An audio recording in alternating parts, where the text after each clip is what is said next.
A billionaire real estate developer steps into Judge Frank Caprio's courtroom like he owns it. Custom Italian suit worth more than most people's cars. Rolex presidential that could cover someone's rent for a year. An entourage of 3 waiting outside. Traffic violation. Red light camera. Should take 5 minutes. But from his first word, he signals he thinks rules don't apply to him. Judge Caprio reviews the case. The CEO cuts in. Let me save you some time. How much is this going to cost me? I'll write a check right now, and we can both get back to more important things. Judge Caprio looks up, unhurried. Sir, this is a court proceeding, not a business transaction. The CEO smirks. Everything's a business transaction, Your Honor. I own shopping malls, office buildings, hotels. I own people like you. What happens next when a judge reminds a billionaire that money can't buy? Respect becomes the most devastating takedown in courtroom history. Subscribe and drop your city. Because this entitled CEO is about to learn the most expensive lesson of his life. Monday morning, 9:45 a.m.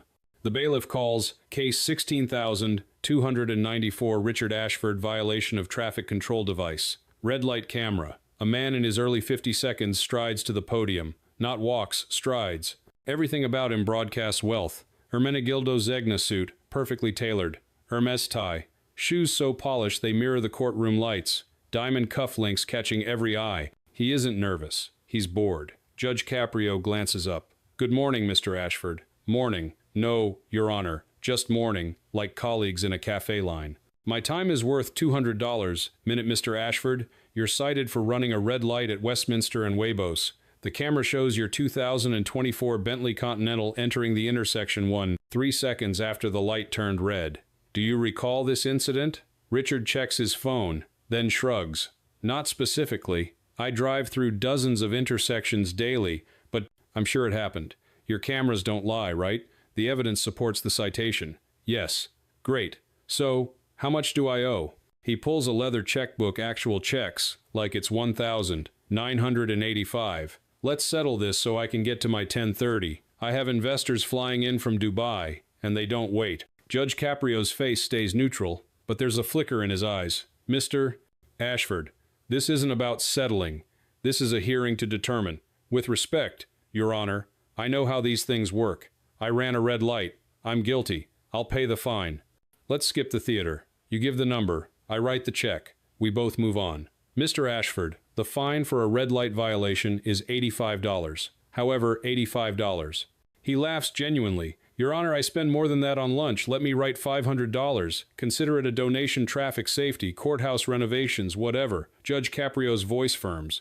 I don't accept donations in lieu of legal procedure. Richard sighs like a tired parent. Look, I respect your process, but I'm a businessman. Time is money. My time is worth approximately $12,000 per hour based on company revenue and my working hours. That means every minute I stand here costs me $200. Can we expedite this? Mr. Ashford, your hourly rate does not alter court procedure. Everything has a price, Your Honor. Everything. There's always a way to move faster if you're willing to pay for efficiency. The room shifts with discomfort. Is he really trying to buy a hearing? Mr. Ashford, the judge says, this court operates on the law, not your balance sheet. You'll participate like every other citizen. Richard's smile thins. I'm not every other citizen, Your Honor. I employ over 2,000 people. The line. I own people like you. I pay more in taxes in 1 quarter than most people earn in a lifetime. I sit on 5 corporate boards and 3 charitable foundations.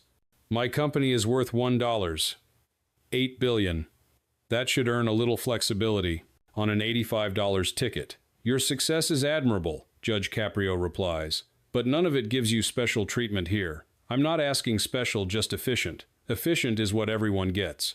You're receiving the same process as the last person and the next. Richard loses patience. Your Honor, do you know who I am? Do you know Ashford Development Corporation? I'm aware. Then you know I've built half of downtown Providence's skyline over 20 years. He gestures vaguely. The building 3 blocks from here? Mine. The hotel across the street? Mine. The parking structure where he fumbles, then recovers. Parked my Bentley this morning, also mine. I know you're a significant property owner. I'm an economic engine. Projects create hundreds of jobs and tax revenue that pays for schools, roads, police, courts. People like me, he hesitates, then plows ahead, keep cities like Providence running.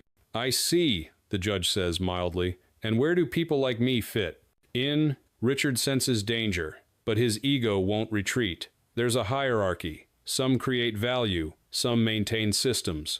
Both matter, but one is more economically vital. So judges maintain systems and billionaires create value? In simplest terms, yes. You enforce laws we operate within. It's complementary. The judge's voice drops. Would you say I work for you? Richard hesitates, then steps into the trap. In a philosophical sense, yes. My taxes pay your salary. The economic activity I generate funds the courts. Public servants serve taxpayers. And I'm one of the largest in Rhode Island. Silence. You could hear a pen drop. So because you pay substantial taxes, you believe I serve you? I believe we have a transactional relationship. I contribute financially. The system provides services, law enforcement, courts, infrastructure. You're part of that service infrastructure. Service infrastructure, the judge repeats. Interesting term for the judicial branch. Your Honor, I'm not trying to offend you. I'm being honest about how the world works. Money funds everything. Without taxpayers like me, there is no court system, no judges, no bailiffs, no public defenders. None of it exists without people creating wealth. So, we should be grateful? I didn't say that, but you meant it. That judges, police officers, teachers, public servants should be grateful that wealthy taxpayers like you allow us to exist. Richard's face reddens. You're twisting my words. Wealth creation enables public services. That's basic economics. And then he says the sentence that changes everything. Look, Your Honor, I don't mean to be rude, but I own people like you. I own the buildings you work in. I own the roads you drive on. I own the economy that makes your salary possible. So can we please just finish this transaction so I can get back to actually creating value? Subscribe to Judge Stories if you believe respect isn't for sale. For 5 full seconds, Judge Caprio just looks at him, an expression that could freeze fire. When he speaks, it's quiet and it carries. Mr. Ashford, did you just tell me you own me? Richard backpedals. I didn't mean it literally. I meant economically. You said, I own people like you. There's no economic spin that makes that acceptable. Your Honor, I apologize if you were reminding me you're rich and I'm not.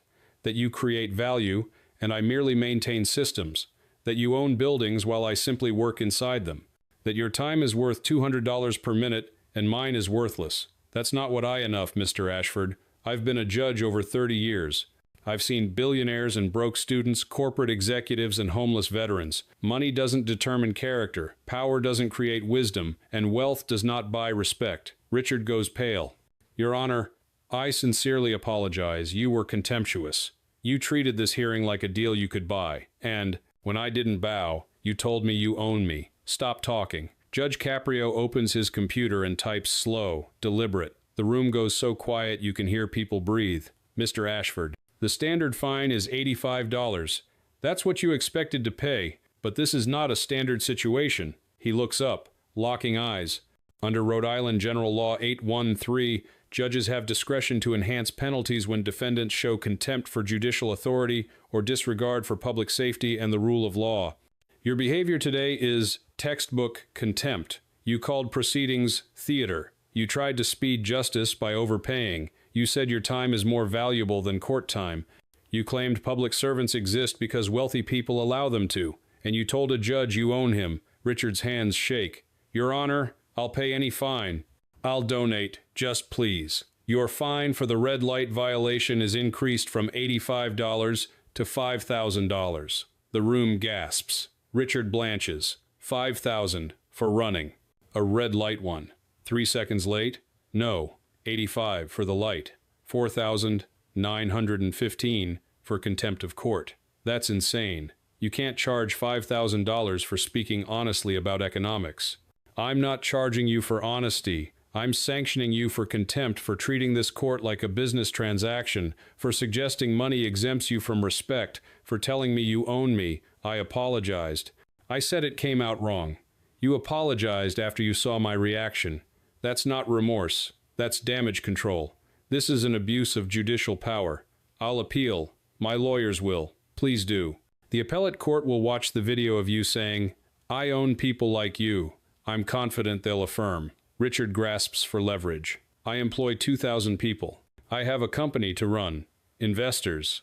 Clients. Obligations. And I have a courtroom to run with rules that apply to everyone. In this room, your $1, 8 billion, means nothing. But Mr. Ashford, the judge continues, I'm going to do something.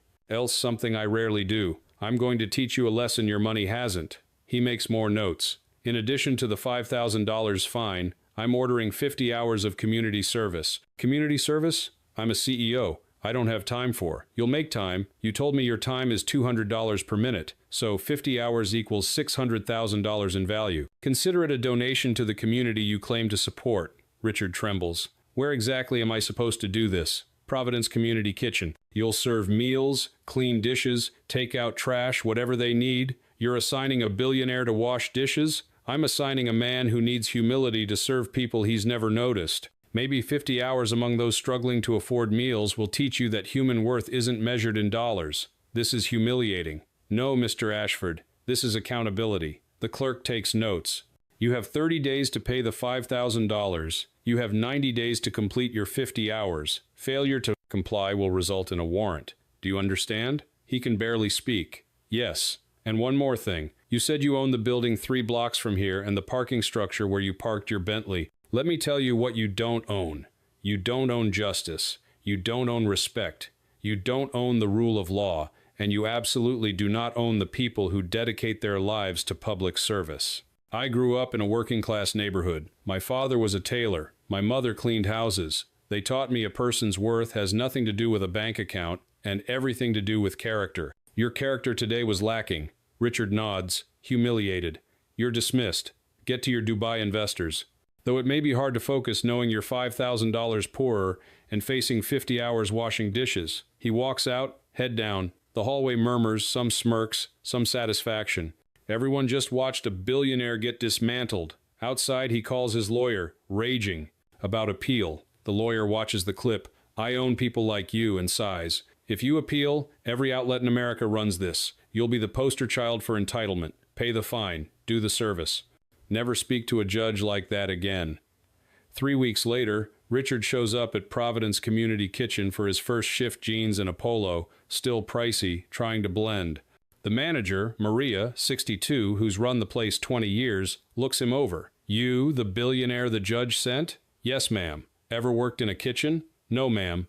Then, you're on dishes. Follow me. 4 hours. Dishes. Pots. Bags of trash. His hands wrinkle. His back aches. He watches a stream of people, families, seniors, veterans, folks who look like anyone on any street, but who need a hot meal. On break, a homeless vet sits beside him. You're that rich guy from the news? The one who told the judge you own people? Richard winces. Yeah, that was stupid. Yeah, it was. The vet lights a cigarette. You know what you don't own? Dignity. Can't buy it, can't sell it. Either you have it or you don't. Today you didn't. But you're here washing dishes. Maybe you're learning. By hour 20, Richard is quieter, more careful with his words. He learns names. He asks stories.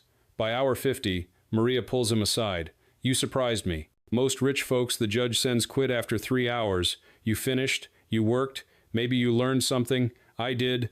I learned I was an arrogant who thought money made me better than people. It doesn't. I'm sorry it took a judge destroying me to see it. 6 months later, Providence Community Kitchen receives an anonymous $500,000 donation. The note reads, for food, supplies, and dignity, someone who learned respect the hard way. Maria knows exactly who sent it. Subscribe to Judge Stories for moments when billionaires learn money can't buy class, and when 50 hours washing dishes teaches what $1, 8 billion couldn't. Richard Ashford walked into court worth $1.88 billion. He left $5,000 poorer. 50 hours committed, and immeasurably humbled. Judge Caprio proved a courtroom is the great equalizer. Net worth doesn't matter. Property portfolios don't impress. Tax bills don't purchase special handling. And telling a judge, I own people like you, costs exactly $5,000 plus 50 hours of your life. This is what happens when a billionaire forgets respect isn't for sale. When wealth becomes an excuse for arrogance, and when one judge reminds a CEO that the people who maintain systems can hold more power than the people who own buildings. Richard learned the most expensive lesson of his billionaire life. You can own half a city, but you can't own dignity, and you definitely can't own a judge. Comment below. Was 50 hours of dishes enough, Or should he have gotten